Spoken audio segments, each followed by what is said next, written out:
Watch out, dude. Whoa. Perfect. Does it get much better than this?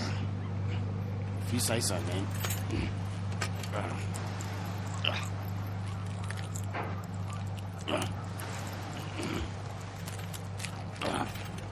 What is this? What are you doing?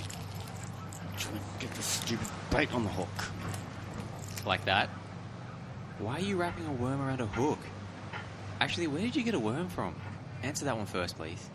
Dug them out of your garden at home. Here, check them out. You brought 3 worms with you? As bait? Yeah. What? Do you think I grabbed too many? Mate, you've been watching too many cartoons. Nobody uses worms as bait. What? Why not? How often have you gone swimming at the beach and spotted a school of worms swim by? The answer you're looking for is never. Then what do we use? We are using white pilchards. What the fuck is a white pilchard? These little guys are bait fish. Oh, wow. So we're using fish to catch fish. Survival of the fittest in action, my friend. Right. I've just got one concern. How do we get them on a hook? That's the fun bit. Watch me. Obviously, you can't tie a fish into a knot as easily as a worm, so we have to approach it differently. Okay. First, you push the hook through the eyes. Oh, my. Now, the goal of all this business is to trick our prey into thinking that this fish is still alive. We do this by threading the hook through the bait's body, bending it as we go. That's intense. And we end out the tail. There, all ready to go.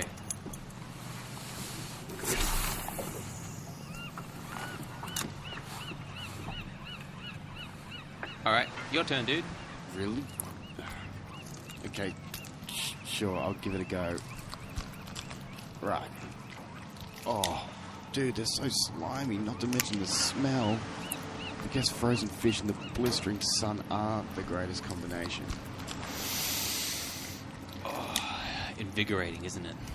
Okay, got it. Here we go. Oh, God, do I really have to go through the eye? Yep. Oh. Okay, fine. Oh.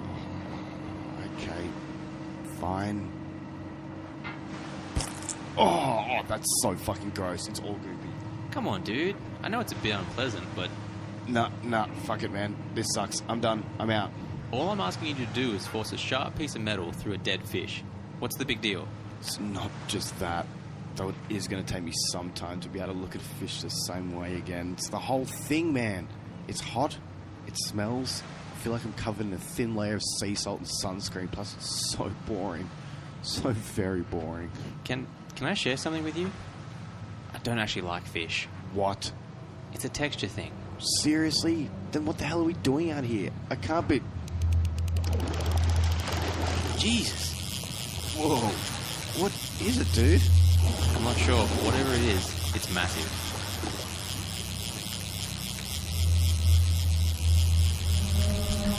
Holy shit, dude, what the fuck is that? It's coming right for us. Jesus wept.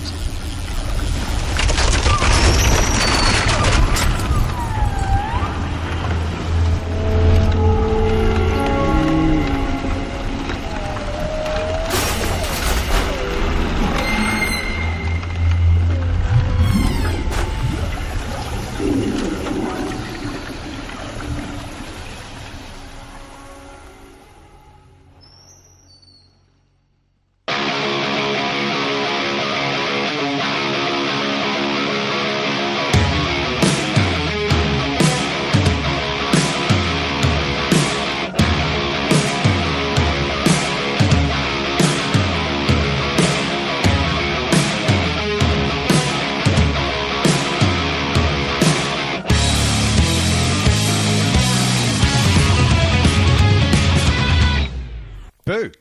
Welcome to Into the Minds of Madness, the podcast in which we delve into the dense and varied world of horror films. I am your scaredy cat, Paul McWhirter. Sitting next to me, as always, your local horror aficionado, Mr. Chris Dicker. How are you, dude? Oh, I'm very well, my friend. How are you? Yeah, very good. Very good. We just watched the 1977 movie... Orca. Orca. The killer whale. Oh, I really enjoyed this movie. This was great. Yeah. I've been looking forward to this one for ages. Yeah, it was fun. And it's just that great 70s once Jaws happened, it's all these spin-offs of killer animal movies. It's great. Just one of the standouts of the bunch. Yeah, I think so. I mean, I can't say I've seen all of them, but from the ones I have seen, Orca's definitely up there. Oh yeah, it kind of stands out amongst the handful. A small handful. But it definitely stands out. There was definitely a phase in the 70s for sure. Certainly. Well, do you want to give us a quick rundown, synopsis? Sure. All right, straight off the DVD cover. I am going to skip some things. Captain Nolan is a man of the sea, brave and headstrong. He's a fisherman who takes up the fight of his life. Oh, sorry. Because it's so small, like broken up. I keep thinking it's commas. And it is very, very small print. Tiny. I'm going to get my other pair of glasses on. Captain Nolan is a man of the sea, brave and headstrong. He is a fisherman who takes up the fight of his life against one of nature's most fearsome creatures, the killer whale. Orca seeks to avenge the death of his pregnant mate, left murdered in blood-red waters. Rising from the ocean, leaving behind it a wake of destruction and mayhem, the deadly marine creature lures his human adversaries to a match of wits and survival in the chilly Arctic waters. What a ride. Oh, what a mouthful. Yeah. So where do we start with this movie, really? I guess it kicks off straight off with Nolan out at sea, pretty much, doesn't it? Yeah, so this is not a movie that needs a deep analysis. We were talking about this. This is very much...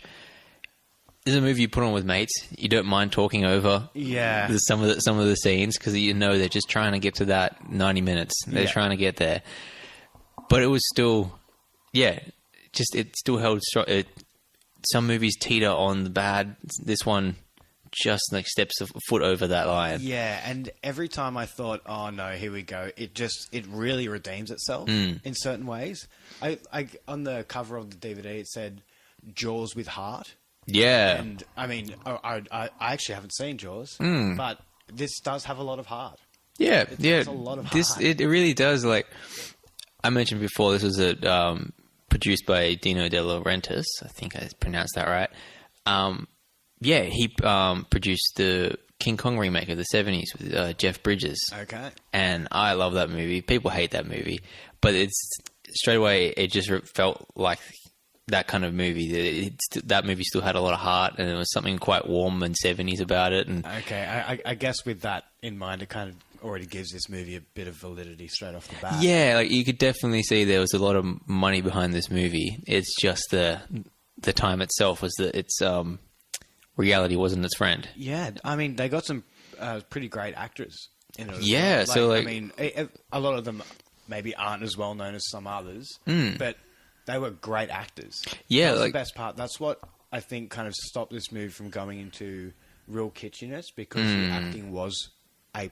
It was really good. Well, these weren't like B grade actors at all. Our lead, Captain Nolan, played by Richard Harris. Wow, like young Richard Harris. Yeah, R.I.P. That's sad. Bring back Dumbledore OG. Yeah. His performance was outstanding. He held this movie together. Yeah, he really did. And I really liked his character arc. Like, before we go into detail what happened, we'll talk about certain scenes and all that sort of stuff. He starts off as a bit of a slimy asshole. Yeah. He's got dollar signs in his eyes. Yeah, very much so. And definitely doesn't... He's a fisherman and kind of doesn't really respect the sea, though. Like, no, not at all. Like, he just sees them as a payday. Like, he doesn't get that animals...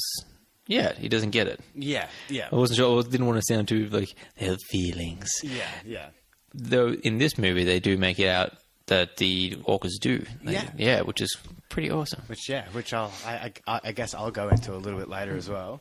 But also, and that's what I liked about him as well. When he first came in, it completely subverted my expectations because I thought he was going to be one of those in these kinds of movies. Like I used the example of Anaconda. Oh yes, John Voight, who just.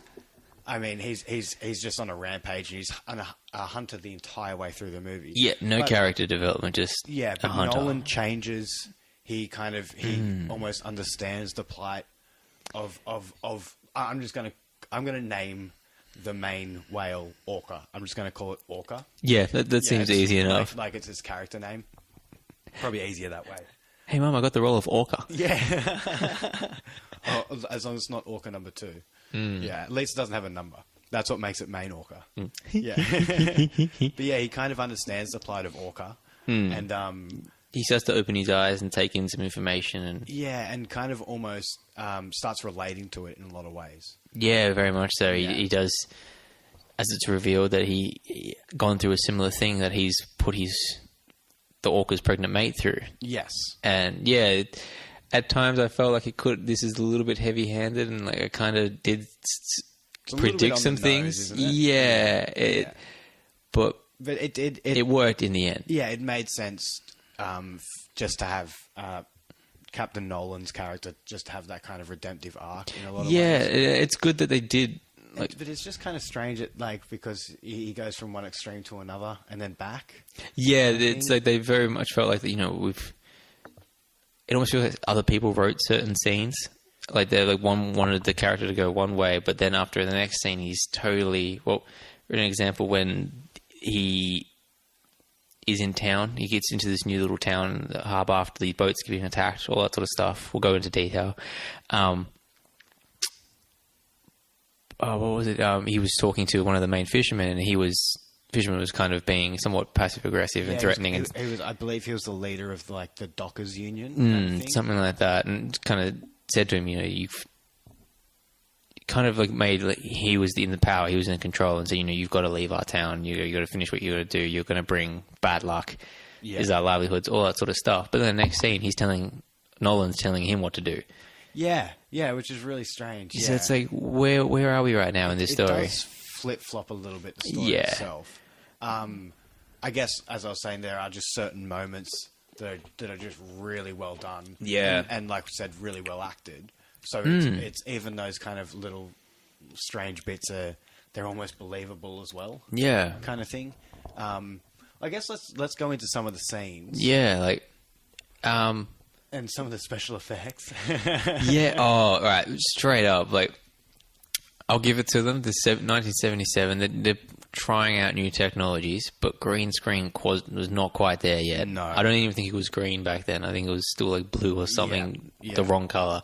I think that's kind of why they only use those green screens at like sunset or at night, just so you couldn't notice that kind of stuff. But there was lots of scenes where, they've obviously filmed the orcas in captivity in a tank or something like that, but they've got to have them out at sea and stuff, and so they'll, mat them into like an ocean scene, and we've got ghost whales. Yes, they're like almost totally see through. Yeah. And then there's also another scene when Orca has had a bit of a victory.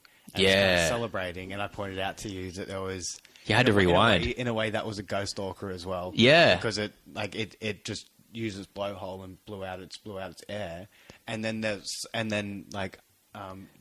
on the other side of the screen, there's another blowhole going off, but there's no whale there. It was almost like it's like half a whale had been cut, like it perfectly cut down the middle, because it was like the composite thing just fucked up on them. And like, well, we can't fix it now. Yeah, you can kind of tell like the Orca was somewhere else and they've moved it, and then as you said, it's fucked up. And, oh well, it was great. It was so great. Love those little touches. But then there are so they have built a lot of models and a lot of sets as well. Yeah, so they did really well. So there's a scene where they're in the house that's propped up above the water, and the way that Orca destroys it, and the way that it falls down just looks incredible. Yeah, the way they managed to match the scenes of them actually on a set falling apart and the model falling into being broken apart. It was really good. I really well. Like I joked when it first came up, it said Thunderbirds are go. Because you could tell straight away that it was a model. But once it was all happening, it was like, which is which? It was really quite good. Like that was kind of seamless, that kind of stuff. So I guess it's like the special effects isn't great, but the practical visual effects were quite good. Yeah. Other than maybe the model whales. Yes. I feel like they might have been inflatable. Yeah, especially when the female's beached. Yeah, like, this tiny little like beach tide is actually making the whale roll. Yeah, she's rolling a lot too. There's no way that tide could be strong enough. And it's just like lapping against your ankles. It's Yeah, not. exactly. It's not. There's no force in that. No, it's kind of ridiculous. So you can, like you thought they were inflatable, but also whenever the whale's smashing through a boat or something like that, it kind of looks like a hand puppet. Yeah, like, it's like a big solid object, and they've just pushed it straight into the boat. Yeah, it's just on a big stick, and they're just shoving it in. Yeah, but I think the thing that impressed us most was the way they actually destroyed heaps of boats. Yeah. So in the dock, about halfway through, Yep. so the whale comes in and just has an absolute rampage on all the boats in the dock, and well, not all of them, but a good few. This is just so. We'll get you to where we are in this movie. We'll quickly go through because this you don't have to explain this movie. This movie is a revenge movie, but it's an uppercut giving. It's reverse Moby Dick in a way. Yeah, pretty much. It's going for each member of this crew. Yep. And they eventually pretty much all get picked off, Basically, except for one who's kind of our narrator.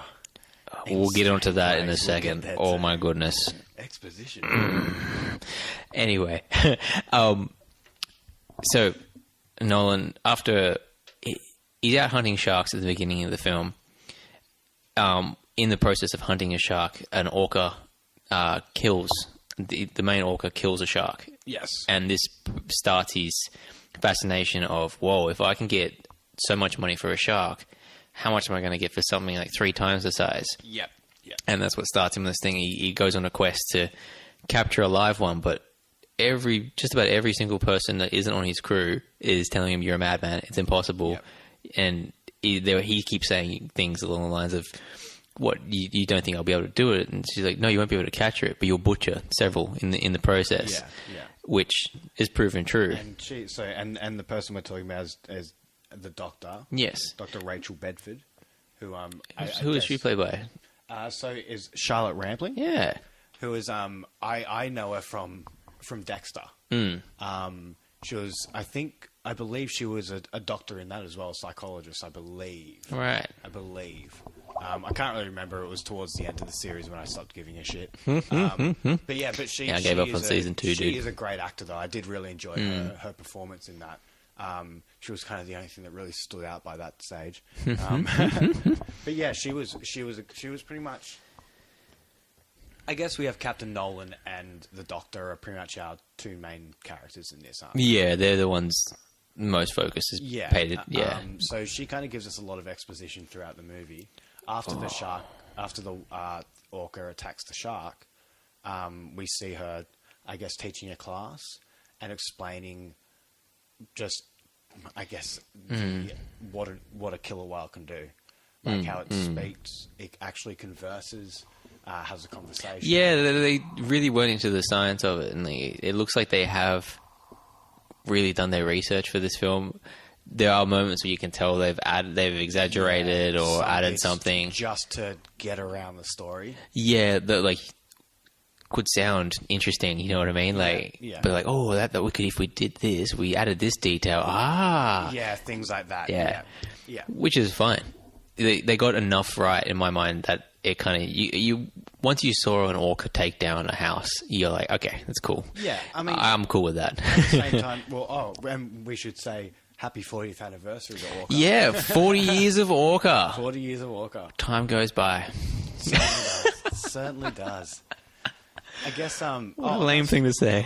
That's what I was going to say as well. I guess being 77, that was the year A New Hope came out. Oh, was it? And it was really kind of Lucasfilm and those guys who really kind of started really getting special effects right. Yeah.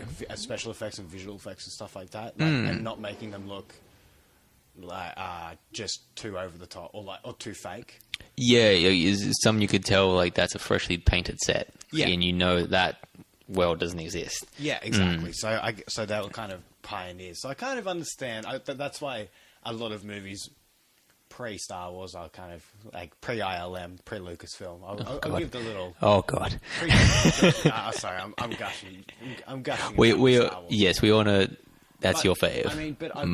It's also in saying that... But I was blown away by Bride of Frankenstein special effects in that. But that's it. Seems to be there's a film of like every generation and sometimes every like decade or so that just fucking blows shit out of the water. Yeah. Star Wars is definitely respect where respect. Dude, that movie blew shit up. Like exactly. Sci-fi really hasn't ever been the same ever since. Yeah, so I mean, when I do see good special effects before Star Wars, I'm very impressed. Yeah, very impressed. Bringing up Bride of Frankenstein again, I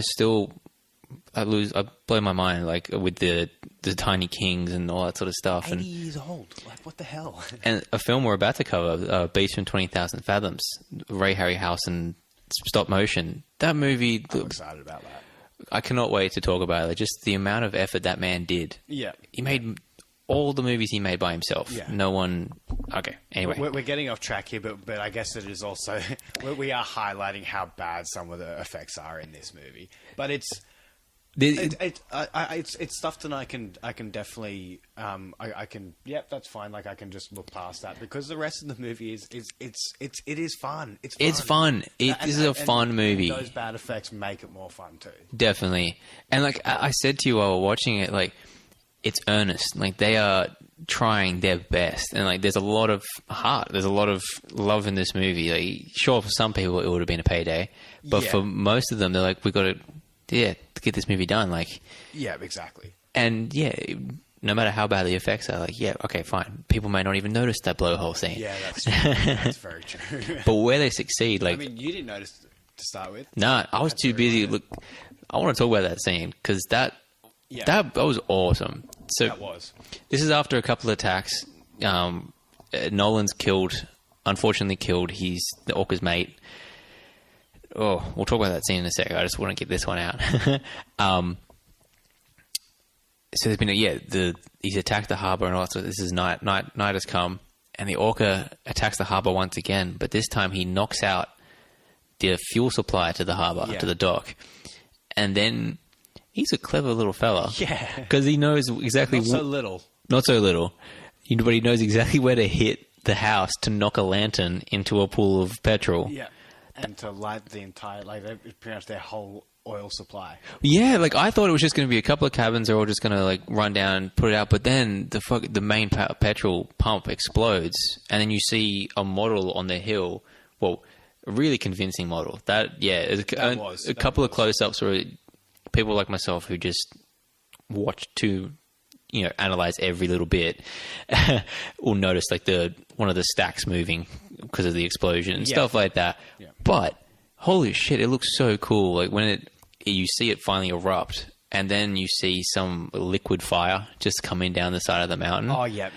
Really cool. Yeah. It blew me. I didn't expect such a huge scene in this movie. Yeah, and some of the set pieces are awesome. They're massive, yeah.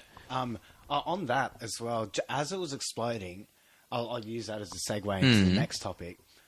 During that scene, that is when we see the blowhole, like the double blowhole. Yes, yeah. And a lot of the jumping and stuff. That is one of those long, protracted scenes as well, where they're trying to pad for time. Goodness. They're all right. Here's like we can forgive the bad special effects and some of the... I don't know how much dialogue I actually took in. Yeah, some of it near the end got better. I did like some of the quiet moments with Norwood. Oh yeah, they were good. So I kind of a little bit monologue-ish. But I can forgive that. But God, you cannot just pad out a scene to make you make your movie longer. Oh. Yeah, a lot of them were just like the whale just being majestic. Swimming around. Like 5 minutes. Yeah, they were very long scenes. And then there were some parts of exposition where the doctor's talking, and I feel like... you mentioned that it's for people who aren't really paying attention. Yeah, we were paying attention, but it didn't have our full attention, But obviously. we knew exactly what was kind of going on. Yeah, you could follow the story. It's like an episode of Neighbours. Yeah. Or like, just Neighbours in general. You can leave for 2 years, you can come back, watch an episode, and you're caught up. Yeah, they've just rehashed the same thing, different actors. Exactly.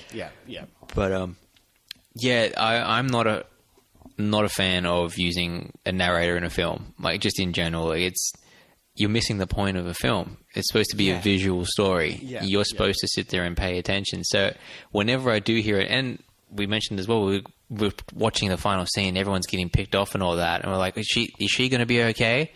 Oh, duh, she's narrating. Yeah, she's going to be fine. I think this is also because it was adapted from a book too. Oh, was it? Yeah. Of course, like every film is. I'm pretty sure it was the last bit of exposition she did. Hmm. Did you hear how it sounded like very much like prose? It did, yeah. Some of it. As we headed north, it got cooler and cooler. And Yeah, she's bitching about the cold, and she's lying in a hammock naked. Yeah, that's the other Like, thing. maybe that could be the problem. Yeah, well, I mean, that I guess that is one good thing. There was you never saw any nudity, and there was never. Yeah, I'll give it to him. We kind of thought there might have been a will they, won't they between the captain and her, and I was like, it's one of those things where like a much older man who's like. With a relatively and like from it's kind of weird, but I liked that they never went there. Yeah, they didn't go for the familiar. They went for some familiar tropes, but they didn't go for the cheap ones by just having boobs out and stuff like that. And which it's almost like it's like she's getting paid enough to just act. Let's just let her just act. She doesn't have to get a kid off. No, not at all. And I feel like she would be the one who's like, I'm not getting my kid off for a movie called Orca. It's like what I said before as well. She's got an OBE. Yeah, like she's a bit above that, I think. Especially in like, especially if it's not going to serve the story, which it totally wouldn't in this. It totally wouldn't. No, there's no point. It was. Yeah, it just wouldn't fit. This is not. As I said, it's Jaws with a heart, because there is as you said, the solitary moments with Nolan. They're really quite. They leave a bit of an impact. They're quite good. You're seeing this man change and really regret his actions. Yeah, and really look inward. Even at one point, he enters into a church and speaks to the priest there. He does, yeah. Because like he wants to try and find some kind of redemption. Yeah, in the beginning, he's trying to find someone else's to blame. Like it's someone else's fault for him doing it, and it's like he's constantly trying throughout the whole movie, trying to avoid dealing with this situation, with the act that he's done. And that's pretty much why the Orca is attacking the town, because Orca wants to fight him at sea. He wants to finish this, and he's going to continue to attack until he gets what he wants. This movie just kind of, it took me by surprise. It's kind of met my expectations and then shocked me at the same time. There's something about this movie as well that I really liked. That they kind of, the explanation for the Orca actually attacking Nolan. The Doctor looks at it from a scientific point of view. The dock workers look at it from a superstitious point of view. Ah, yes. And then the Native American, Jacob, Umalak. That's what they actually call him, just Umalak. And he looks at it from like a mystical kind of standpoint. Yeah, like, from the native point of view. Yeah, like a symbiotic relationship with nature kind of thing, and respecting it. Yeah. And understanding kind of that. Yeah, so it's, I guess what I liked about it is they don't properly explain it. It's just like, it's up to you. It almost gives you a few options that you could go for yourself. Yeah, you're seeing all sides of the issue, in like the general issue. And like, because like in the area as well where they are, like, I believe it's supposed to be set in Canada, something like that. Quite sure it's supposed to be Canada. Yeah, the Native American people are very. It's salmon and orcas and stuff like that. They're very much in touch with the ocean, the sea life, and I guess just nature in general as well. But just being that kind of. Yeah, so I really like that angle of it as well. Yeah, it's nice. It kind of gave you a few roads to take, whichever one you wanted to, almost. And Jacob wasn't a stereotype, which was really nice. He was a teacher, and he was really smart, and he knew what he was doing. That's the thing. There was no real cliche character to a degree. No one pissed me off. No one... I was like, oh, it's bad acting or anything like that. And even Jacob, like, there was a moment where he's... Like, the town is kind of making... Nolan's crew, like they're not allowing them to leave. Yeah, it's like you've brought this much terror and panic to our town. You need to face it. Paul, one of the crew members, tries to get gasoline. From a petrol station. From a petrol station, and he goes, "Oh, we don't have any gasoline or air. no, you can't do it. And he's like, what are you talking about? I just saw you fill it up. And he's like, nah. And then we see Jacob, and he says, there's no petrol here for you. And you'll also find that there's no bus tickets out here. The only way out is via the sea. So pretty much take your boat and fuck off. Yeah, but then what they're saying to him. he offers to help. He offers to join. He says, please, like, we're not trying to be threatening in a way. Like, we're just trying to stop this. And it was almost like Jacob just wanted the captain to understand. Yes. As well, which is what I really like. Yeah, Nolan, he fought it the entire way. He just didn't want to accept that he's done this awful thing. Yeah. And so like halfway through the movie, he does, and then changes again and decides, all right, it's you and me then, motherfucker. Let's do this. Yeah, he finally snaps. Yeah, it's really weird. I really enjoyed it, like that moment. I really enjoy a moment because I'm a big revenge movie fan. I really like that, and I recently watched Logan, and the moment when a character decides that their life is less important than the person they're trying to save, like, or they come to acceptance with the end. I love seeing that moment because it's an unseen moment. Yeah. How can you share that you haven't experienced such a thing like that? And I just feel like it's an interesting place to push.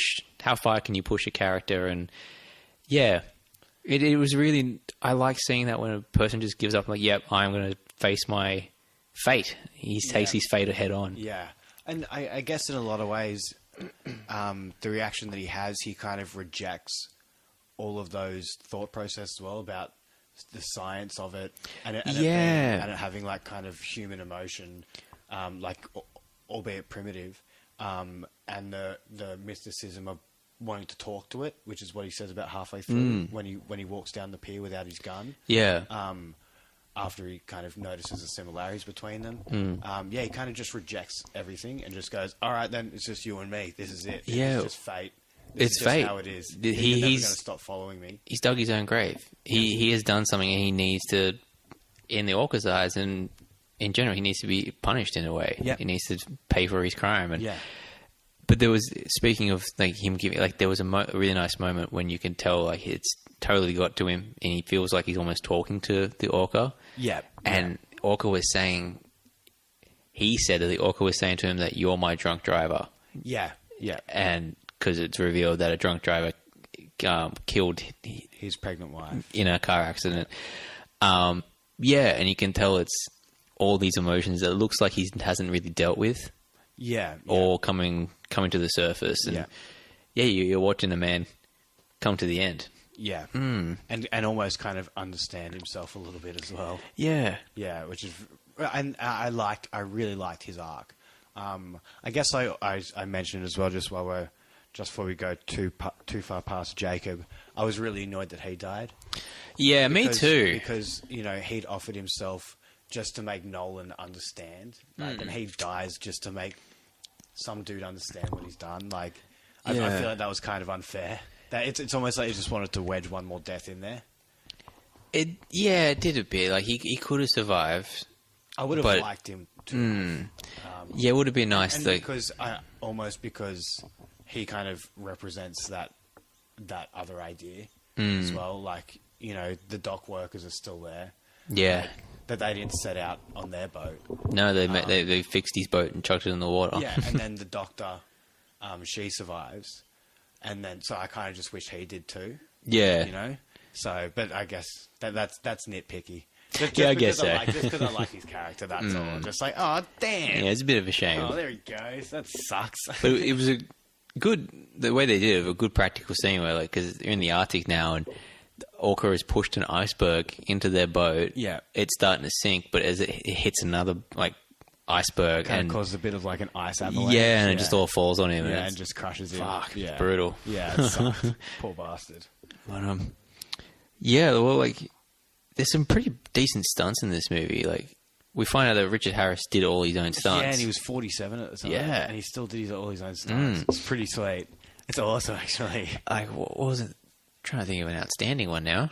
Oh, like, I guess there's as the whole house is collapsing. Yes, all right. That's a good scene. Well, another fun fact, and we should talk about that. The Bo Derek, who we haven't even brought up. She injures her leg in the first.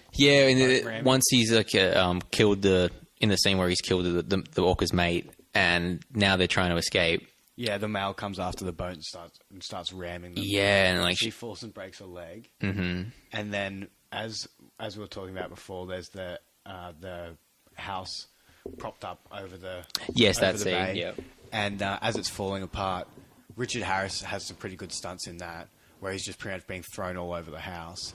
But do you want to talk about what happens to Bo Derek? What kind of takes her out of the film? Yeah, like, she doesn't get killed. No, but surprise! But this is Bo Derek's first film, and she's probably the weakest amongst the bunch. Yes, the weakest actress. Yeah, it was. Or the weakest just in general, the weakest performance. Yeah, it was very much just there, which was fine. It served she serves her purpose and all that, and and she's got her legs in the cast now. Like the whole house is falling into the ocean, into the bay. Yeah, and eventually she's very good at falling in this movie. That seemed to be her very good at falling. Main role they gave her was stack it. Well, there you go. She did all her own stunts as well. Yeah, there you go. Yeah, good on her. They were pretty good. But we now see she's falling into the back of she's like her toes are in the water. Pretty much, yeah. Very much like the scene in Jaws where he's attacked the boat and comes up, and Richard, he's managed to, I call him Richard, Nolan, sorry, has made it to made it there, and he's trying to help her, and then we just see the orca come up and just take her leg. Yes. But he takes the leg with a cast on it. Yeah. And as I said to you while we were watching it, that is a really smart thing, because they've probably done that so they wouldn't have to make a realistic looking leg. Yeah. So they can just make a cast. I'm like, boys, we've done it again. Just a foot on the end of it. Let's go buy some more yachts. Yeah. We saved enough money. But, that was a really cool scene. Like that was the one we were talking about, how the blending of the model and the actual set falling apart. Yeah, really cool. And another nice feature that they did, you did see the damage still there.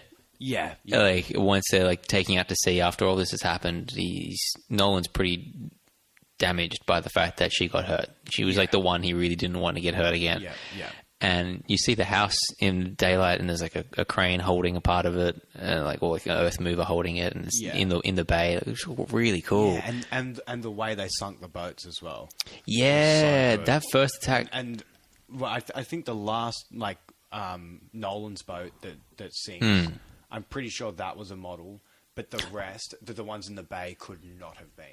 No. The ones in the bay could not have been. No, I think because you could actually see the people running around the bay as that was. Oh, yeah, that was genuine. Was incredibly, beautiful. And you can tell they've just blown a hole in it and let them sing. It was really cool. Yeah, and just watching them tip and just flip, it was awesome.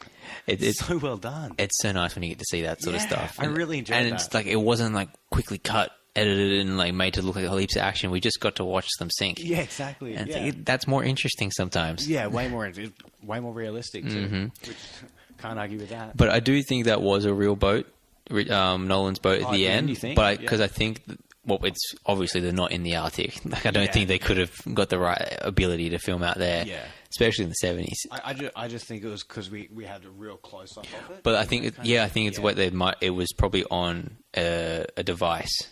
Some sort of jig or something like that to flip it and pull it down or something like that. I guess because you don't actually really see it as it tips going into the water, really, do you?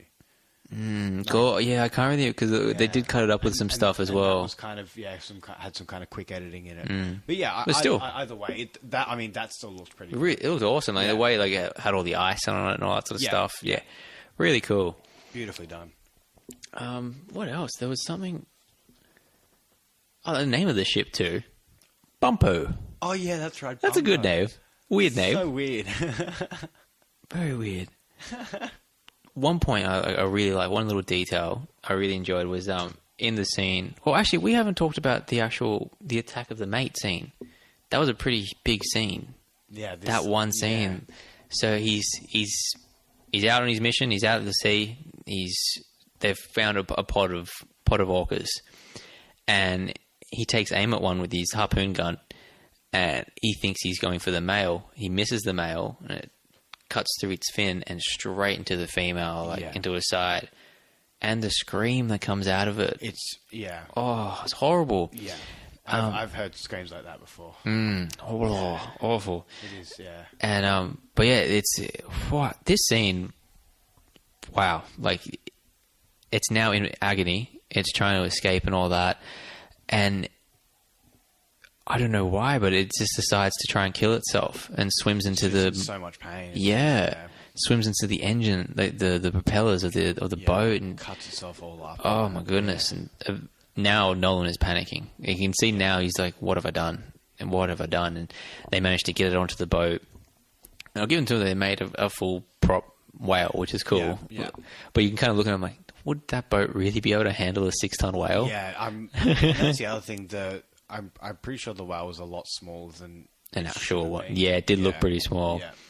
But as they've got it on, and it's all tangled up in ropes and stuff like that, and blood everywhere, and it's crying out, it gives birth to its what was it, like a 4-month undeveloped. Yeah. Oh, It's awful. It's just the fetus. Yeah, the fetus comes flying out, and this, like, I guess this is now that once we've seen it, a bit of exposition as to what Nolan's gone through. It explains his reaction to it. Yeah, he freaks it out and literally just hoses it off the Yeah, tank. it's like it shocked him to his core. Yeah. And he's like, get it off my boat, and flushes it away. But And at this moment, you see the orca screaming. Yeah, just like its head above the water, just like screaming at him. Yeah. Much. Yeah. It's poor thing. It's had to watch that happen. Can't do anything about it. Horrendous. But due to this attack, it's got a chunk missing out of its fin. So whenever we see it swimming around, we always know which one is orca. Though, that being said, there were many a scene where that chip was missing. Yeah, there were a couple of those, actually. There were a couple of those. Oh, well. They did what they could. They did what they could. We enjoyed it. It was fun. Yeah. Like, Highly enjoyed it. yeah, at the end of the day, this was a good movie. Yeah. We enjoyed the fuck out of it. I'd recommend it. Yeah, grab a couple of mates, grab a 6-pack, just sit down and watch Check this out. movie. It only goes for an hour and a half as well. Yeah. So it's a nice, easy one And to just... fast forward exists. You can get through some of those scenes. Yeah, some of those protracted exercises. I'll give you a heads up just in case you do decide to watch it and you're in a bit of a hurry. The opening credits, you can fast forward that for a bit. Yes. This is the scene when they're just frolicking. Yeah. You can cut those out. When the whale's pushing its mate. Pushing its mate. Holy, I get the point. It was a touching scene, but like I lost way too long. Oh my god, it went for ages. Yeah. And the longer it went, the less realistic it looked. Too. Yeah, you started to see like the seams of like where they've glued shit together and stuff. Yep. But apart from that, maybe there's a couple of scenes in the exploding of the petrol station, yeah. But probably don't. That's easier to sit through because there are like a few explosions. Pretty explosions. Yeah, exactly. Debris. So yeah, all in all, cool. Yeah. I enjoyed that. Yeah, good choice. I'd definitely watch that one again. Yes, Definitely watch that one again. Yeah, for sure. Yeah. Whoa. I want to. Any recommendations, Chris? Yeah, well, as we said these last lines. week, I enjoyed giving out some recommendations. Yeah. I love sharing my opinions. Yeah. Hence this podcast. Yeah, hence the podcast. But I don't. This is a very niche film. I haven't really seen a movie where the animal is the one enacting revenge. Yeah. But the closest I can suggest is The Birds, Alfred Hitchcock classic. Like, if you love movies and you haven't seen it, why haven't you seen it? Enough really said. Yeah. For the few who are maybe, I don't know, if we've got any 15-year-olds listening or something like that, this was a film in the 60s about killer birds. Enough said, really. And a standout one, a film I didn't think I'd actually like because I knew about the remakes first. Yeah. The Piranha 3D and 3 Double D. Ugh. Oh, what a horrible name. But Joe Dante's 1978 original Piranha, that is fun. Yeah. That is, if you're, want to watch another aquatic creature feature, watch Piranha because you'll laugh your ass off. Yeah. When you were coming up with some of these recommendations, I was just like, what about Anaconda? Oh, man. And I'm just like, oh, wait, these are supposed to be recommendations. Yeah. Sorry. Do you think I defile my collection with Anaconda? It's actually funny because I've probably seen that movie like maybe 3 times as well. Yeah, me too, unfortunately. Goddamn late night TV. Yeah, no. Thanks, Go.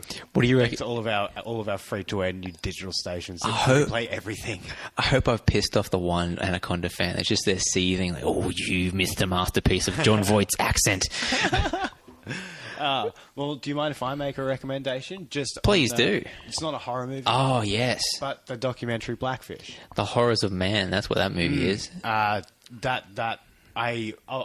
tell you. I'll give you a little bit of an anecdote. I was I saw this documentary in the cinemas. It kind of focuses on Tillicum the whale from SeaWorld. Yep. In San Diego. I saw it in theaters. I haven't watched it again because it kind of just shook me to my core. Yeah, it gets you. I went with an ex-girlfriend, and she had her head on my chest as we were watching it. There was one point where my heart started beating so fast, just because it made me so angry, Yeah. so upset. Oh, it That does. she looked up at me and just said, "Do you need to go for a walk? Are you okay?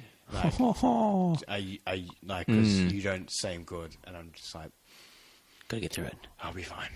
But it is, like, you watch that and like, how the fuck is this still happening? Yeah. It's disgusting. Yeah, I'm sure lots of people have heard about it, but if you want a reminder of, I guess, it's kind of interesting the way that science, how far science has come now as well, and stuff. Yeah, the understanding of it. And since 77, I was actually surprised how much of the science they had.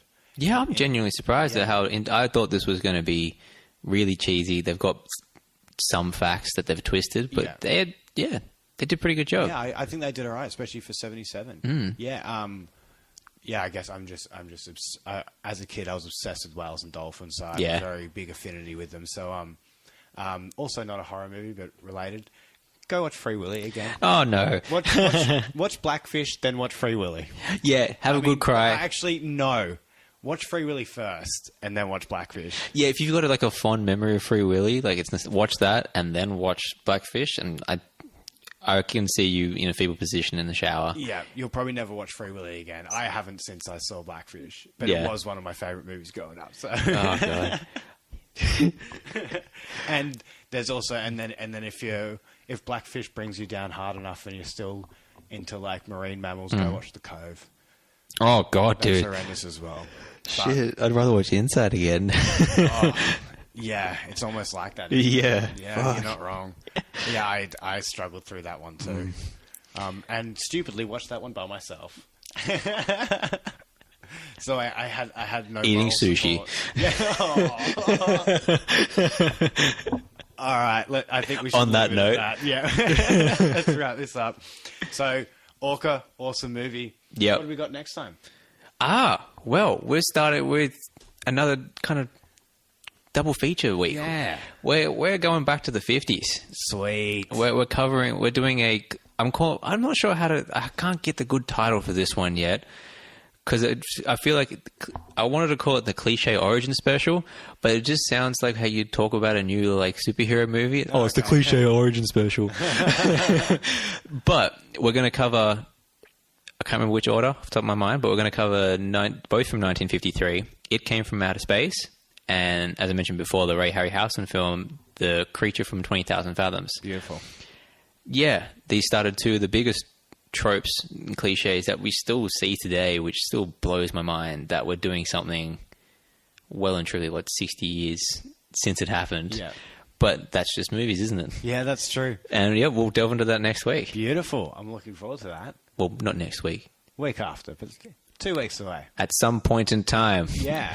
Next week we'll actually have a little bonus episode for you. Yeah. A new trailer's just come out. Yeah, check us. Well, actually, hang on. Just keep an eye on the feed. Well, this will come out after we do this. Oh, it will too. So, that's hilarious, actually. we're doing a promo for something that's already come happened. out. All right. So, we're on the ball. Yeah, we're totally on the ball. Oh, chronology, man. Oh, it's killing me. All right, we'll see you guys in a couple of weeks. Yep. Hit us up on the social medias at @itmumpod. Keep those, ITMOMPOD. definitely keep those suggestions coming. Yeah, same thing, itmumpod@gmail.com, or just hit me and Chris up on Facebook, whatever you like. Just send us some suggestions. We're really enjoying getting them. Yeah, and if I got something wrong, if I got a fact wrong, or if you got the name wrong, call me out. Yeah. Yeah. Like we're more than happy to be as well. We just want engagement, man. Engagement. Talk to us. We're locked in this room with all these shitty movies. Someone talk to us. Yeah. And thank you to Gay Paris as well. Yep, as always. Thank you to my housemate James for helping me edit this as well. So we might sound technically even better. Man, we're in the past and the future. What's going on here? Whoa.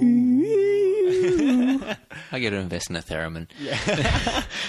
All right. Thank you, everybody, for listening. Really appreciate it. We'll see you next time. Yep. See you next time. Rest in